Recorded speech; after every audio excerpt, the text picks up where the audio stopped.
So this is our review of the absolutely mental Indian FTR1200.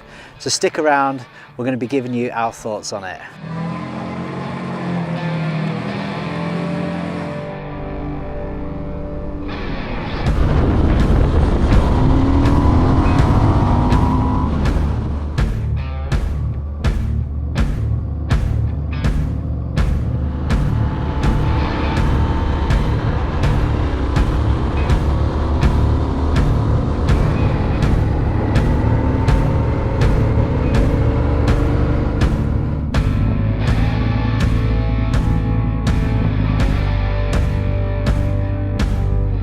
So ever since we saw this bike firstly at Intermot 2018, I think it was the October show, we were like instant fans of it. I mean, look at the bike, it's absolutely gorgeous.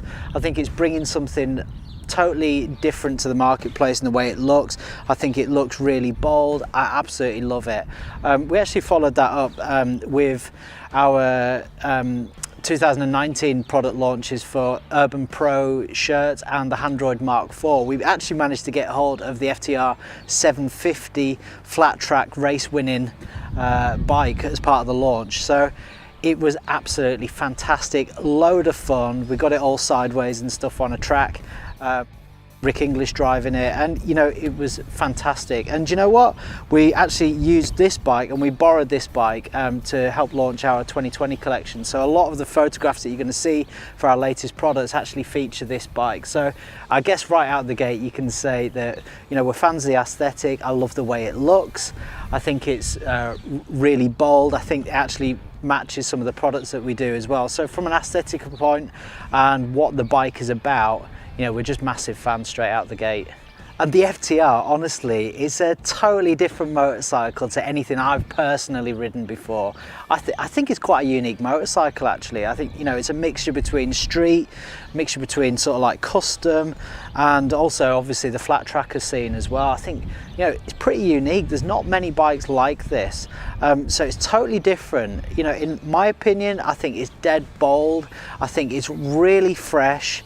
And I think it's a very, very exciting motorcycle from the way it looks to the way it performs, and I'm going to be talking a little bit about that. But, you know, just the opening thoughts, I guess, that I've got, if you're you've been in motorcycling a while and you've had a load of different bikes, you've done the 4-cylinder thing, you've done sports bikes, you're not quite ready for a Bonneville or a Royal Enfield or something like that, you need a bit more go. This is going to light your air, basically. This is going to light your fire again. I think this is a massively exciting bike, and if you're getting sort of bored of motorcycling, hey, you know, I think I've found the right bike for you. This is a tremendously exciting motorcycle. So what's this bike like? Well, if I was to characterize this bike, I would say it's Hulk Hogan basically in a motorbike. It's Mr. T. You know, if this was a car, it definitely wouldn't be a Ferrari. It'd be a Dodge Viper or a Mustang Shelby GT 500 or something. If it was a dog, it'd be a Doberman. You know, this is an American muscle bike. It's big, it's powerful, it's a muscle bike. You know, when you're thinking about the FTR1200, don't think about sort of like Japanese sophistication and refinement. And that's not to say it's not refined, but that's just not what the bike's about. This is a loud, proud muscle bike, basically. And if you're thinking along those lines with regards to this bike, you're kind of on the right track to actually what it really is and what it rides like too. So in line with that, I don't think this bike is for the faint-hearted, and I don't think it's for the new rider either. You know, you get off this bike and you think it's a beast, it's mental, and that's kind of part of its attraction. You know, like I love bikes like the R9T from BMW, and I think, you know, on a racetrack, if you put the two side by side, I think probably dynamically the R9T or something like that would be probably a bit faster actually, because it's just a bit more balanced in the corners and stuff. But I don't get off an R9T and think, oh, I've just lived. You know, whereas a bike like this, I don't, you know, I come off it and I think, I've not only had my air blown back, I've had my air blown off. It's absolutely thrilling. This is a characterful and exciting motorcycle. It's raw, it's a bit snappy, it's a bit on the edge, and to be honest, it just sticks two fingers up to sort of like modern motorcycle refinement and electronic aids, and I love this about the FTR. So in terms of the engine, it's an absolute cracker. It's a 1200cc V-twin. It's got 120 horsepower and 87 foot-pound of torque. But honestly, the specs don't tell the story in my opinion on this bike. The way that this bike surges through that roll-on power performance is incredible, and I haven't personally experienced a bike that sort of delivers that like unbelievable performance in the way that this bike does. And actually so much so that we thought, do you know what, it'd be really interesting to see how it would perform against another bike that we've got. And the most torquey, the most grunty bike that we've got ourselves is a Z1000 SX, which is Jeff's bike. And you know, that in my opinion is a massively fast bike. It's really grunty. The way that Jeff rides it, he rides it on the torque, so you know, he'll overtake in 6th gear, 5th gear, all that kind of stuff. He rides it quite lazy. And actually, do you know what, on the spec sheet they're pretty similar. I think the Z1000 SX has got 81 foot-pound of torque, this has got 87, and the Z1000 has got 140 versus 120 brake horsepower. Obviously, totally chalk and cheese bikes, but it's the closest we could get. So we thought we'd do a roll-on performance comparison, and I'm going to stick that in the screen right now, and you can see what happened. So effectively, what you're seeing is that the FTR basically beats it in almost every setting. I think 5th gear was the closest. 6th gear, this won the game, and in 4th gear this won as well. And I think the only place that the Z1000 SX sort of beat it was when we had this FTR in 4th and the Z1000 in 3rd gear. So it really shows you the amount of grunt this bike has, and yeah, it's just ballistic. Between sort of like 30 to 80-90 mile an hour, this thing is bonkers. So over the last couple of months, basically we haven't had much rain at all. It's been unbelievably good for the UK. But when we first got the bike in February, it was quite wet, and I had heard Chris Northover on the Bike World channel talking about this bike and how he could power slide it in the wet. And honestly, when I saw that review, I just thought he was talking absolute crap, because I know that Chris Northover is a really good rider, and is he just sort of showing off basically? Well, do you know what? I can confirm in the wet, and I'm not sure whether we've got actually video clips of us doing it, but it totally rides like that. It's unbelievable. You come out of a corner or something like that, and you give it a fistful of throttle, and I tell you what, the rear wheel just lights up.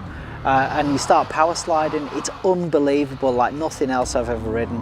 You know, there's something to do with the engineering, where perhaps it's the long swing arm, the way that the weight is low. You know, the fact that this bike is sort of built off a flat tracker type heritage, plus that gutsy engine.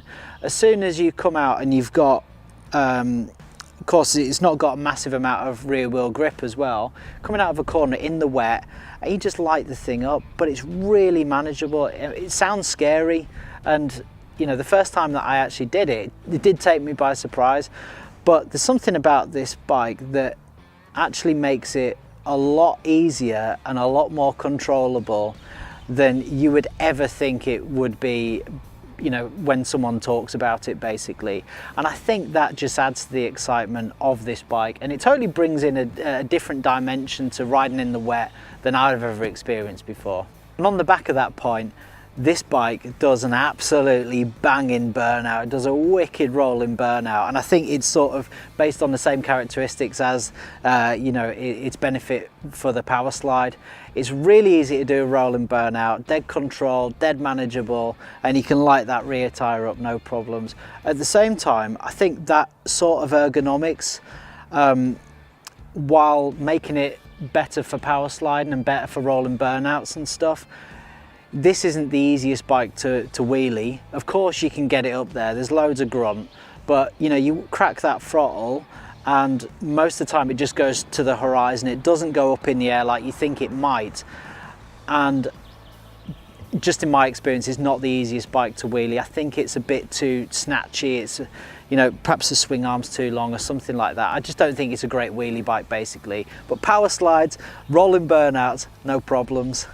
So this model is the standard FTR1200 model. So it doesn't actually come with any traction control. You've got no rider modes or anything like that. You've got no anti-wheelie. You have got ABS.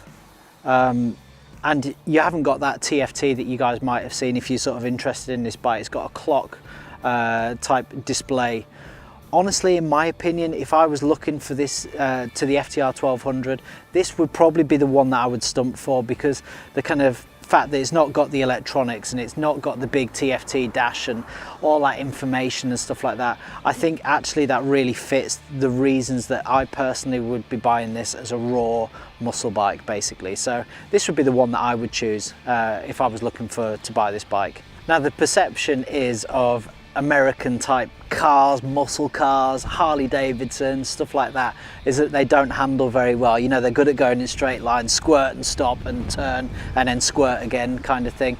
Actually, the FTR handles pretty well. I think there's probably more agile bikes out there. I think there's probably lighter steering bikes and probably bikes that have got a bit more grip and a bit more confidence inspiring. But honestly, I think it does a fantastic job of handling, way better than what I had in mind. I think it's pretty stiffly sprung. I think it's really stable in the corners. Yeah, you can get a good lick on with this bike, and you know, we've done some of that ourselves, and the handling really good. Very happy with it. On the brakes, you've got a full suite of Brembo brakes. You've got 320mm disc up the front, really strong calipers at the front, and it does a great job of stopping the FTR1200. You know, this is a bike that's 240 kilos and it's a freaking animal in terms of its performance, so it needs good brakes, and when you slam the anchors on this bike, it does a great job of doing it as well. Same for the rear, does a good job.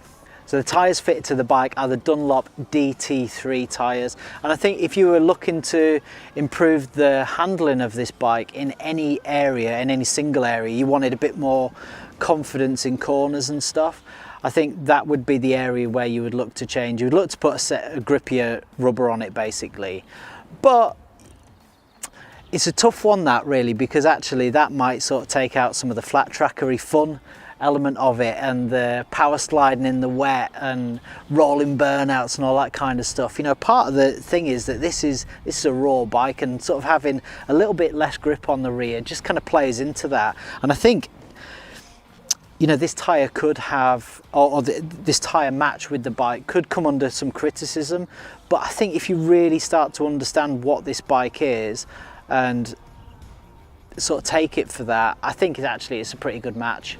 Another cool thing about this bike is that actually the fuel tank is not where you'd think it was. You'd think it's up here like a normal motorbike.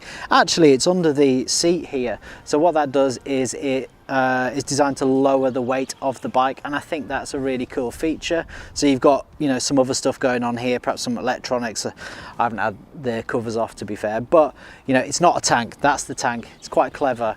The other thing that this has got is cruise control.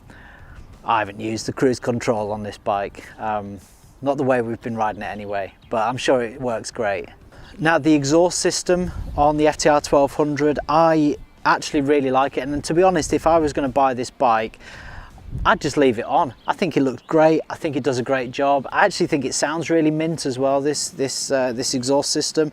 But at the same time, I'm really reliably informed by a few people, to be honest, but also one of our Knox dealers, who's also an Indian dealer, that if you put a full system on it, and they're selling the full systems to go with this bike, they really unlock another load of performance as well. I'm sure noise to go with it, but they unlock quite a lot of performance. So the inference is that this exhaust system is quite restrictive, and based on the enthusiasm that the dealer had about doing that, I kind of think, yeah, okay, you're going to get quite a lot of performance upgrade with a full system. Also, our friends from Jekyll and Hyde Exhausts, they've actually just come up with a system for this bike as well. So their exhausts are really cool, because they have different noise settings. So basically you can be totally loud and proud when you want to be. You know, you're out in the countryside, or you're in a meet-up or something like that. You can roll up with a, you know, a trombone of an exhaust. but then when you pull out in your house, you can turn it right down, so you're not going to cheese the neighbours off too much. So that's available as well. Some exciting exhaust options available for the FTR1200. So in our motorcycle reviews, we try and be super honest about them. You know, of course we're going to be positive. We don't test any bike without being positive about it already, because, you know, these things take us a long time to do. And, you know, I don't want to be knocking me pan in reviewing bikes that I don't even like. You know, it's just not what we're up for doing. But at the same time, we want to be honest as well. In the 3 months that we've had it, I feel like, you know, we've probably found a couple of things that I'd probably want to share in that regard. So the first thing is that the battery keeps going flat. Now, as I say, we've had the bike for about 3 months. The battery has been flat about 3 or 4 times in that period. I've never had a bike like it ever. The battery keeps going flat unless there's some other underlying reason for it. It's just, you know, crazy. I'm not exactly sure why. Maybe it's a fault with the battery we've got, and I'll hold my hands up and say if it, you know, is a mistake if it is. But, you know, maybe it's to do with something that the motor takes a lot of turning over. You know, they're going to be big cylinders to turn over. Maybe it takes a lot of charge out of the battery to get that. But yeah, it's a total pain in the butt. The other thing is, obviously, because it's such a big motor and it's quite heavy as well, I ain't going to be able to bump start it. You know, it's not going to be like a 4-cylinder where you just run down the road and jump on it and bump start it. You know, it's going to be a lot harder to turn over this bike, and I just know from experience I'm not going to be able to do that. So that's a pain. The cool thing about it though is that the battery is really, really easily accessible, and it also comes with a little Allen key under the bottom, so you can just take the battery cover off and then charge it straight away. It's one of the easiest accessible batteries that I've ever worked with. So that's kind of a plus side on that. Second point is it really doesn't run well in the cold. Now, I'm not, you know, this time of year, no problems, but in the winter and in colder conditions, this bike really, really doesn't like the cold. You know, up until it's about 60 degrees, it's unrideable. And what do I mean by that? I mean, literally, if this bike is in the cold and it's under 60 degrees, you blip that throttle and the motor just cuts off, you know, so there is no riding it. It's unrideable because the motor keeps cutting off. So in the cold, you've got to turn it on and leave it until it's 60 degrees. Again, I've never had that with a motorcycle either, but, you know, it's a big twin. Maybe I'm just not in the right marketplace for it, but or haven't been. But that's an interesting quirk. Third point is this bike drinks fuel, you know, and I've not done any scientific sort of evaluation on how much fuel economy you're getting out of it, but it's just a gut feeling. I'm like constantly at the petrol station with this bike. You know, you fill it up and it seems to sort of go through fuel really quickly, and the way that you kind of access the fuel, I'm constantly getting like petrol flying back at me as well. I think because it's under the seat and the kind of hose for it almost, you know, snakes under here. You know, you've got to be a bit careful about how you're sticking the fuel in, and it burns through it pretty quick as well. But, you know, it's not a biggie. It's just a sort of a thing that is a very minor downside, I'd have thought. And then the last couple of things is, you know, and I'm only putting this in because it's the kind of stuff that we get in YouTube comments and stuff, but obviously the rear pillion seat, you know, it's not great, but that is not what the bike's designed for. I mean, I've done like, what, 10 miles on the back of this bike. It's not great yet. Your knees are up in the air, you know, and if you're thinking, oh, you know what, I'm going to do a European trip with my wife on the back of this bike, that's just not going to work for you, basically. But it's not what the bike is designed for, but it's the kind of thing that we get asked for. And the other thing, it's not for everybody. It's definitely not going to be for everyone, this bike. If you're like a new rider, or you've just passed your test, you've just done your A2, or, you know, you're getting into your full license, I think I would steer you away from this bike. I think it's probably too raw, too aggressive. You know, this is a bike for more experienced riders who sort of want to get excited again about motorcycling, who want to get their juices flowing again.